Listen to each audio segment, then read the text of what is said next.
Disney have finally released their new Snow White, and they do seem quite desperate to get you into the cinema because with every teaser trailer, there's a load of fluffy and cute animals to try and tempt you. I don't care how big your eyes get, play, it's not going down. Snow White is of course the latest Disney live action remake, but does it join the conveyor of crap that came before it or not? Well, it surprised me. I'd say that it surprised me because my expectations were low, but holy f***. You surprise me to how you are. Oh, thank you. Snow White and the Seven Dwarfs released back in 1937, and so obviously there are going to be some changes made here for this new version. But recently I've been going through that old film for a retrospective video, which will be out next week or by the time you're watching this perhaps. And going through that classic film, I was able to see all of its achievements and the reason why it became one of the most important moments in the history of cinema and at the time for the future of Disney, because if that film flopped, then Disney would not be here right now. It's as simple as that. And now we have this film. This film, let's start with positive. Rachel Zegler was actually okay as Snow White. Her best ability is her singing ability, no doubt, and when you're going up against Gal Gadot, you do look like a pretty good actress as well. Rachel Zegler has been in the news quite a lot since this film got announced due to her comments about the original film and all the changes they want to make with this new one. And here's a clip from one of those interviews which did go viral. I just mean that it's no longer 1937, and we absolutely wrote a Snow White that is not going to be saved by the prince. She's not going to be saved by the prince, and she's not going to be dreaming about true love. She's dreaming about becoming the leader she knows she can be. The original cartoon came out in 1937, and very evidently so. There's a big focus on her love story with a guy who literally stalks her. Yeah. Weird. So as expected, those comments did not go down so well, but in the lead up to the film's release, we have seen her do lots of different events that pay homage to the animated classic, probably pushed by the marketing people to do so. But one of the big discussion points around Rachel Zegler has been, why is she playing this character? The description of the character is skin as white as snow. In the film, this new film, they say the reason she's called Snow White is because she was born in a snowstorm. Now, here are my 2 cents on this. I think when you have a character description so clear, with this, skin as white as snow, there's no sort of vague sort of discussion here about what skin color she is. Then just keep to what the description says. I think it's very clear. Just do that. I don't believe that she was so good compared to other potential Snow Whites that she had to be cast. I think as well, this is a film that has shown that they want to tell a completely different story, but as I've said in some other videos, they want to hijack the story of Snow White because that will sell. People know Snow White. You can't make original stuff these days, can you?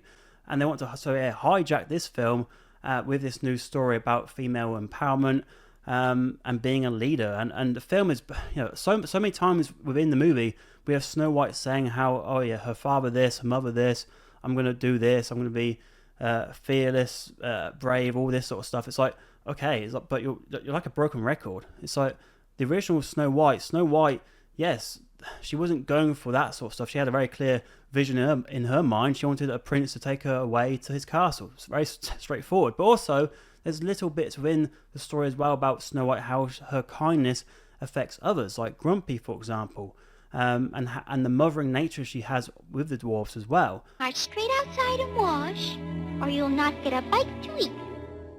Now, I can't lie, when I first saw the dwarfs, I did have this reaction. But as the film progressed, I did start to get used to their uncanny valley designs, with Doc looking the best out of the bunch, but this was a whole wrong direction for the dwarfs. It didn't really work. And also, a lot of what made them special in the animated film isn't here. Like, Doc doesn't have a stammer. Grumpy, he's the only one in the old film who has an arc. And there's pieces of it here, like he's not happy with Snow White initially and he might cry towards the end, but a lot of that middle stuff's not there. And also he dances in Whistle While You Work. Like, why would you do that? Like, in the old film, he was always just looking away or trying not to get involved in all the activities of the other dwarfs because he was obviously not happy with what's going on. Here, just make him dance. Why not? And so, they changed him. Happy, bashful, sneezy, sleepy. In the old film, they all get their one moment to shine. Here, I can't really remember a lot of that happening because there's also other characters who come into play, like these bandit characters who are there for the silly song, and so it all gets a bit too overcrowded. And then you have Dopey, and what I did with Dopey towards the end, I just didn't really like. I don't think they needed to do that. I did like that we had a scene with Snow White and Dopey together on their own. I actually didn't mind that, but the conclusion with Dopey, I thought was the wrong move. In this version of Snow White at the start, they do give you some background of Snow White's parents and how the evil queen became her stepmother. She is a scullery maid like in the original, but some songs have now been removed because there is no prince. So, I'm Wishing, and one song, Someday My Prince Will Come, they're all not in the film because there is no prince. This guy is here though, Jonathan, who is in the castle towards the start of the film, and they do meet each other, and there is a song which is Waiting on a Wish, which is the replacement of I'm Wishing, which is probably the strongest new song, but it felt like a song that it's a good princess song, but it's not a Snow White song. It's not a song for this character. In terms of other new songs in the film, we also have Princess Problems, which is sung by Jonathan around the midpoint, where he's with Snow White and the bandits as they're fighting with the Queen's men who are trying to capture Snow White. And this is where the film really falls flat on its arse. It's so unnecessary. It just feels like any momentum, any slight bit of momentum the film had, which is not a lot, it just all halted in its tracks at that point. And the film even tries to make you like these new bandit characters, but it's like, nah, I'm good. Oh my God, who the hell cares? Snow White also has another new song in the film called A Hand Meets a Hand, which I almost forgot about. The people of the kingdom, they have a song as well called Good Things Grow, which is your standard musical number. And the people of the kingdom are very multicultural, and that seems to be the way things are now. Any fantasy TV show or movie, it's every single community is multicultural. And it's like, I live in London, so I see that every day, and it's just weird to have every single community that way. It's like in the second Captain Marvel film, we had that musical planet. You can just plop all those extras into this kingdom. It's the same thing. It's like, give these places some sort of identity. And the last new song to mention is the new villain song titled All Is Fair. That's sang by the Queen. And, she sings it, but it's a very bland Disney villain song. And Gal Gadot is just so miscast here. She's terribly miscast, and she's terrible as well. She's awful in the film. It doesn't seem like she knows how to act in this movie at all. And she just gets the whole direction for the character's wrong. She's saying, who's the fairest one of all, like that. It's like, what are you on about? You're supposed to be intimidating. And then the worst thing the film play does is we have the sequence where she turns into the hag. You see that right there? That is creepy as shit. But in this new film, they don't even bother.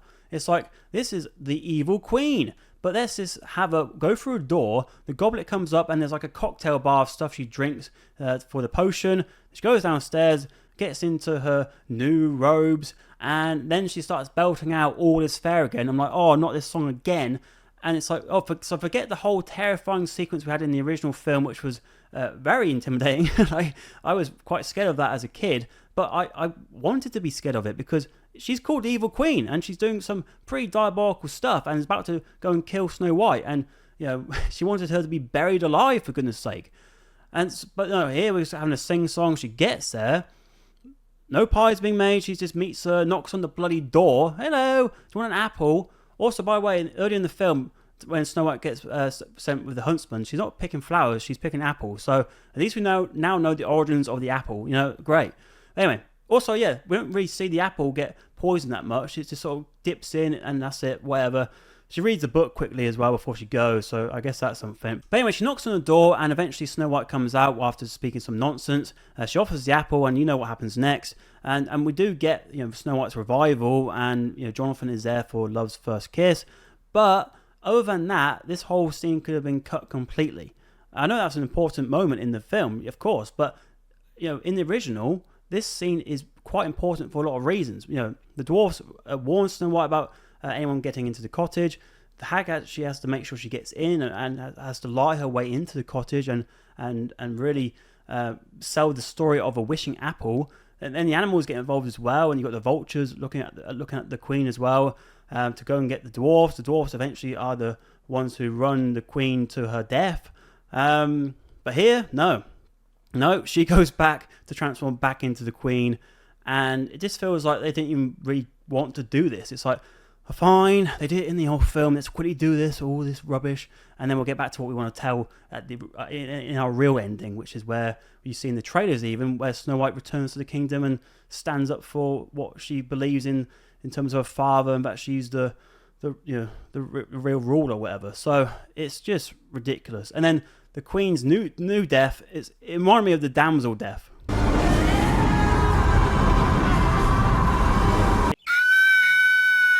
So yes, if it wasn't apparent already, I really just liked this movie. And I just remembered actually, they didn't even give her a glass coffin this time either. I can't remember what they put her on actually. It could have even been like with Quantum of Solace where they just put her in the bin for all I know. Like they might as well have. But anyway, so yeah, if you're going to watch Snow White, watch the 1937 classic every single time. This is so inferior in every single way.